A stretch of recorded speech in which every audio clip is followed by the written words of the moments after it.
Last year நீங்கள் ஒரு 50,000 invest பண்ணியிருந்தீங்கன்னா இப்போ நீங்கள் ஒரு கோடீஸ்வரராக இருந்திருக்கலாம். ஆமாங்க, கடந்த ஒரு வருஷத்தில் 50,000 இந்த ஒரு நிறுவனம் பார்த்தீங்கன்னா கிட்டத்தட்ட 3.25 கோடியாக மாற்றி கொடுத்துருக்குங்க. இவங்க எந்த செக்மெண்ட் அப்படின்னு பார்த்தீங்கன்னா இவங்க ஒரு இன்ஃப்ராஸ்ட்ரக்சருங்க. உள்கட்டமைப்பில் இருக்கிறாங்க. மின்சார கேபிள் டிரான்ஸ்ஃபார்மர்களை உற்பத்தி பண்ணி கொடுக்குறாங்க. அது மட்டும் இல்லாமல் மின்சார கட்டமைப்புக்கான கேபிளையும் இவங்க உற்பத்தி பண்ணி கொடுக்குறாங்க. டவர் உள்ளிட்டவையும் உற்பத்தி பண்ணி இவங்க வழங்குகிற ஒரு இன்ஃப்ராஸ்ட்ரக்சர் நிறுவனம். ஓராண்டு காலத்தில் முதலீட்டாளர்களுக்கு இவங்க பார்த்தீங்கன்னா கிட்டத்தட்ட 65,000% லாபத்தை அள்ளி கொடுத்துருக்காங்க.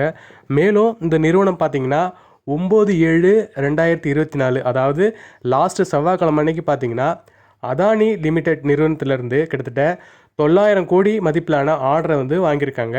இவங்க வரும் 2025 ஏப்ரலுக்குள்ளே இதை முடிச்சு கொடுக்கணும்னு சொல்லியிருக்காங்க. மேலும் இந்த ஸ்டாக்கை பற்றி தெரிஞ்சுக்க நம்ம வீடியோவை மறக்காமல் பாருங்கள்.